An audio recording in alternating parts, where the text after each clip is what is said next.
podcast of BlackHat. Welcome, Roy, CEO at C2A Security. How have you been? I know you've not been here all week, but how's Vegas treating you? Very hot. Yeah. This time I've my experience with Vegas is usually to come to CES, and it's usually a lot colder, so yeah, getting used to the heat. I had 2 days here. I walked around the floors, met customers, partners. Very impressive. The overall cybersecurity scene is pretty impressive. Yeah. Especially on the IT side, but on the product side, there is some more to be desired, but it will get there as well. Brilliant. So look, with all of our guests, Roy, we always take it back. What I want to know from you is really how you got into the industry of cyber, what you kind of done before to give you the interest, and really what kind of gave you this idea. So from my perspective, I'm not the founder of C2A Security. I'm actually a CEO that was brought in by the founder. Mm-hmm. The reason I was convinced that this is an interesting market is because in my previous roles, specifically in the mobility space, I saw how mobility companies are shifting from selling leather seats and hardware mm-hmm. to actually developing and selling software. And this is a transition that's going to happen for the next, very long time. But in order to sell software, you need to deal with what comes with software, what comes with connectivity, what comes with the autonomous products. And that's a big chunk of product security that you need to do, whether it's to manage the software itself, but also to adhere to regulations and standards that are related to the product. So I knew that there is something is happening here. I saw it on the safety side of things when I was in Fortelix, my previous company, and I thought there is a huge opportunity also around cybersecurity that you can grab, and this is why I joined the company. Brilliant. And so C2A, what is it you guys do? Tell me and the viewers what it is you guys are doing. So first of all, we focus on product security, securing the product itself, and our main platform, what we sell is a platform called EVSec, which is basically a product security, risk management, compliance, and automation platform. The first and most basic thing we come to do is to try to help companies that deal now with massive amounts of software and regulations that come at them mm-hmm. to balance between two contradicting things. One is to be able to have a secure and compliant system, and on the other side, have a very efficient software development and operation process and make money for the company. Because at the end of the day, we all love security, but security is a must and is not a revenue generator for a company. In order to make sure that security is not a limitation, but actually an enabler for the company to grow, you need to automate. And you need to always balance and manage your risks between having the compliant and secure system and having the overall efficiency in software development and operation. That's what we're trying to do. That's like the basic mm-hmm. thing that will guide us, let's say. Brilliant. And where is the business today in terms of funding, but also as you sort of look onto the future in terms of growth as well? So we grew very, very significantly from 22, from being a pre-revenue small startup. We are now, in the millions of dollars of ARR with customers like Daimler Truck, Aptiv, and many others. I cannot name in out there. Yeah. But at the end of the day, this transition that we have done, makes us basically need to move to the next step. What is the next step? The next step is to raise more money, which is what we're doing at the moment, and try to take this very, very good and unique platform that we have that can help software-defined products in one market and scale it up to multiple software-defined product markets, which require the same solution. Absolutely. And like you say, to kind of go and gain funding, how does a business go around that? Well, obviously, when investors come in and look at you guys, is it purely that you have to be innovative and have to keep developing, or is it purely that you found a very niche part of the market and just want to be a specialist in that? I, myself, and the investors, I believe, do not believe in niche. Okay. I think niche is not the right way to go. I think there is a specialized need to deal with product security in a way that you really understand the product. Mm-hmm. But the product itself can be an automotive, can be a vehicle. Mm-hmm. It can be a system, advanced driver assistance system, but it can be an MRI. It can be a robot. Mm-hmm. I mean, in essence, I think that there is a need to specialize, but the specialization is not for a specific market. I think the specialization is actually for something that is bigger. It's for the entire, let's call it, software-defined, highly regulated products. This is where we want to take this business. Mm-hmm. And this is also how investors look at things. I mean, they don't look at, I don't think that they believe that one niche market can be, the solution for everything. Mm-hmm. You focus a lot on critical infrastructure as a business. How key is your platform or solution going to be to help these sort of OT, IT verticals for sake? So it's definitely critical because, again, we're taking a very sophisticated product like a vehicle.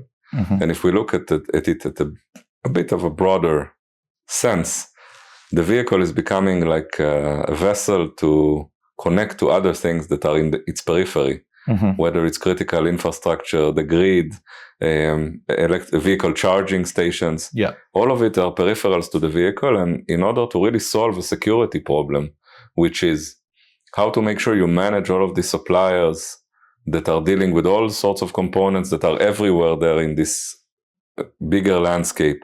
How do you understand vulnerabilities that happen and where they come from in this, let's call it, bigger holistic view of the vehicle? Mm-hmm. How do you know which vendor or which team in the organization does a better job? All of these are related to a more holistic view mm-hmm. of the vehicle, which connects to critical infrastructure, which connects to the EV charging infrastructure. So the holistic view is the answer here, and the ability to manage the supply chain, I think, is another answer. Mm-hmm. Specifically, there are tons of things that in critical infrastructure that are needed, that you need to address in terms of security controls that you need to put in place, and overall the attack surface there. This is part of our solution to actually make sure that you find the optimal security controls to put there, like in vehicles, very, very similar. Mm-hmm. You focus a lot on the automotive space. Do you, as a business, either in the future look to kind of broaden that horizon in terms of other verticals, or do you, again, want to be a strong or a leading player in the automotive society, I suppose? Yeah, as I said before, it kind of relates to the same question. At the end, we're looking to capture the entire software-defined product mm-hmm. market. It's not only about automotive. Automotive is, the vehicle or the components of the vehicle, they have the problem mm-hmm. that we deal with very, very well, of being a very complex product, highly regulated. You need to manage the risks and you need to create efficiency in cybersecurity that you do there. But it's the same with an MRI machine and with medical devices. It's the same with industrial control, with critical infrastructure, utilities, mm-hmm. clean energy. All of them require the same software transition. All of them are going through the same, let's call it, revolution that the vehicle is going through. Perfect. And if you can sum it up, how big is the threat, do you think? I think it's huge. I think, that's my take on it, is that IT security, you see BlackHat, you see how many companies are here. Yes. And they're all making money. If not, they will not be here. Mm-hmm. So this is a multi-trillion-dollar market, cybersecurity for IT. Mm-hmm. Huge, huge market. But what is happening? Why is that? You have IT, you have the internet, something that happened 20-something years ago. Mm-hmm. You have attacks going on. This is something very, very fundamental to the reason that IT security is such a big market. But on the other side now, you have these products that are becoming more connected. They are becoming, at the end of the day, internet in a product, more connected, more software defined. This will scale up as well. The areas of products and the security needed for products will not be less than what is happening in IT. So this is going to be an exploding market for security, and this is where we play, and we hope to grow with this market. And what do you see as the biggest problem? Like, a lot of people that are probably around here probably say, like, us as individuals are probably part of the problem. Obviously, the term AI is thrown out a lot as well. Like, that's obviously an increasing issue. But what would you say is the biggest problem? Like, do you think we as people need more education? On cybersecurity in general, you mean? Yeah, and critical infrastructure, and like you say, all these attacks that are kind of going on. No, I don't think it's about education of people. I think that when we're talking about products, at the end of the day, the responsibility of the product manufacturer and the operator of the product to make it into a safe and secure machine, like in any other any other industry. I think that at the end of the day, the thing that we need to kind of convey to these markets is more to the product manufacturers and the operators, that if they will not be able to make their products more secure, this will, at the end of the day, hit their bottom line. The bottom line, they will basically make less money. If they will not make the process of making the products more efficient when it comes to cybersecurity, they will lose money. They will not be as competitive as the company next door that does use automation when talking about product security. So at the end, I think it all revolves around, revenue generation, and companies will understand and will understand it more. What's the aim for you guys at C2A? Like, where would you like the company to be in 5 years' time? It's a very good question. Right now, we are very, very much focused on getting the funding that we need in order to scale up the company. We already proven our worth in one of the hardest markets out there, which is automotive. Yeah. I mean, I don't know how many product companies, I'm pretty sure no other product company can say that they have secured a deal with one of the biggest automakers in the world for all its brands and all of its geographies in the world, with hundreds of users and hundreds of projects. So we have already proven that we are worth a lot and we can do a lot and help companies. Now we want to bring all this good to and many other industries and many other companies in the automotive space. So we really want to grow. And depending on the pace of our growth, we'll see where we'll be in a couple of years. It's very hard to say, where we'll be there then in 5 years. Brilliant. And what challenges do you see as again an early stage startup company? One challenge that I think relates a little bit to what you guys do is to find the right people, to find the right, to build up the right team of ninjas. That are all fully dedicated, all understand what it takes, to make a startup become a hyper growth company. Professionals in the right fields. It's a very hard thing to do. To find the right people, especially in more senior roles, and this is a big challenge for a company to do that. Hopefully, luckily for us, we have a very, very good team of very strong people.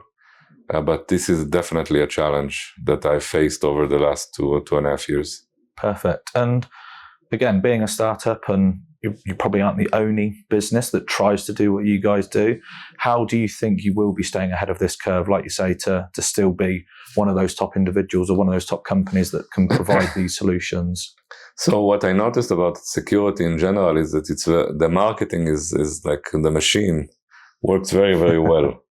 I mean, everyone is talking, and once one company comes out with a sort of a new, let's call it buzzword, everyone is saying it, whether it's AI, risk management, and so on and so forth. Everyone is starting to talk and talk this in the same language. We see it also in our current market, which is the mobility market. We see that once we go out with something, suddenly you get others to talk in the same language. But luckily for us, customers do not choose the best marketing company. Usually they choose the best company that does products and actually innovate and actually gives a solution that is efficient. And what we intend to do in C2A, and that's from me as a CEO, which was an engineer for many years, down to the last person, is to be highly technical, highly innovative, create products, not marketing, create products that help, and be very, very credible with your customers to make sure that always you reflect what you have and where you go. These are the things that at the end will make us different than the competition. The competition can talk. They can take analysts. I saw one of our competitors after 2.5 years remembered, there is an interesting angle of what we're doing with this product DevSecOps, and suddenly came out with the announcement they have a product DevSecOps, and took an analyst company to say how good they are. These guys, I mean, with all due respect to analysts, the analysts can say whatever they want. I will bring the Daimler to say what they think about my product, and I will bring Aptiv, and I will bring my customers to say what they think about my product. And at the end, we are a product company, and we will stay a product company, not a marketing company, and that's how you'll win. Brilliant. Cool. Well, getting close to kind of wrapping this up, is there anything you can kind of tease us with over the next sort of 6 to 12 months? Anything exciting? I know you guys brought out a recent product to market, but what else? You're obviously chasing the next round of funding.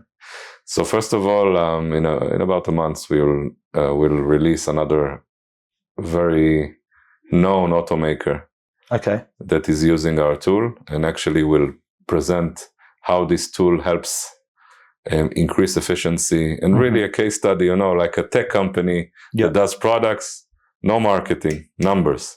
So we'll do this very, very soon. We'll announce a couple of other customers down the line.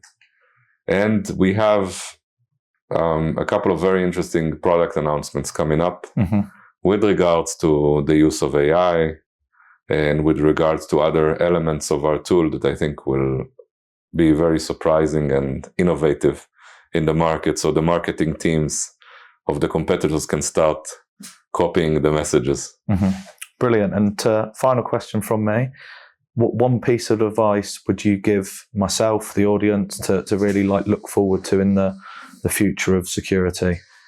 I think that security should not be treated like an insurance policy, or should not be something that you look at in fear. Security, like anything else in life, is about managing risk. You cross the street and you have a meeting, in, 10 minutes, you see a car 200 meters away. Now you need to decide whether I can cross the street safely and get to my meeting, or whether the car will hit me before I move. This is everything we do in life is about risk management. Everything. And we need to look at security in the same way. We always need to manage our risk. On one side, we cannot go crazy and put security controls that we don't need. On the other hand, we cannot leave ourselves, open for attacks. We need to manage risk. And managing risk, this is what we do. This is our motto at C2A Security. This is what we do. And this is how people should look at this thing. Managing risk.